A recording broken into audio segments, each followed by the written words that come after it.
नाज़रीन, नई हुकूमत आ चुकी, नए वज़ीर-ए-आज़म का इंतखाब हो चुका। मसाइल बहुत ज़्यादा हैं और तवक्कुआत भी इसी के साथ साथ बहुत ज़्यादा हैं।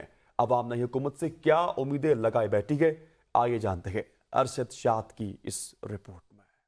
मुल्क में नए वजीर आज़म का इंतखाब हो चुका, नई हुकूमत आ चुकी। अवाम को नई हुकूमत से क्या उम्मीदें हैं, आइए जानते हैं। नई गवर्नमेंट कोई अच्छा करे गरीब के लिए, वैसे होगा तो नहीं, ऐसा उम्मीद तो नहीं है। हमने इतना सामान बेचते हैं फिर भी 2 वक्त की रोटी पूरी नहीं होती, तो गवर्नमेंट से गुजारिश है कि सामान 25 या 50% कम करें, क्योंकि इन्होंने बहुत ज़्यादा किया हुआ है। बस ये तवक्को कर रहे हैं कि आगे कुछ अच्छा हो, सब तबके के लोगों के लिए, गरीबों के लिए भी, मिडिल क्लास के लिए भी कुछ अच्छा हो। हुकूमत से ही गुजारिश है कि ऐसी पॉलिसी और ऐसे ACDC का विजिट होना चाहिए ताकि प्राइस लिस्ट के ऊपर कंट्रोल पाया जा सके। हम हुकूमत से अपील करते हैं कि वो जो भी महंगाई है उसको ख़त्म करे और गरीबों को रिलीफ दे। जैसे खाने की चीज़ें, दाल, चीनी, आटा, इन सब की प्राइस को चाहिए कि जल्दी से जल्दी कम कर सके ताकि गरीब बंदा रमज़ान आ रहा है कम से कम खाना तो खा सके। एक्सपेक्टेशंस कम है इनसे, लेकिन मैं उम्मीद करता हूँ कि क्योंकि लोग, जाहिर सी बात है, यहाँ पे अब गुजारा करना है लोगों ने। नई गवर्नमेंट का एजेंडा यही है कि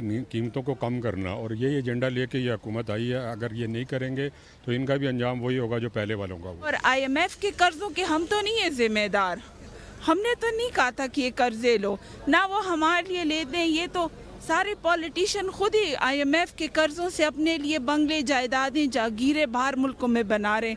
हमारे लिए तो कुछ भी नहीं है इसमें। वैसे तो मसाइल बेबहा हैं, मगर अवाम का कहना है कि हुकूमत को अशियाए खोरो-नोश की कीमतों में फिलफोर कमी करना होगी। कैमरामैन इशफाक हुसैन के साथ अरशद शाद, ABN न्यूज़, इस्लामाबाद।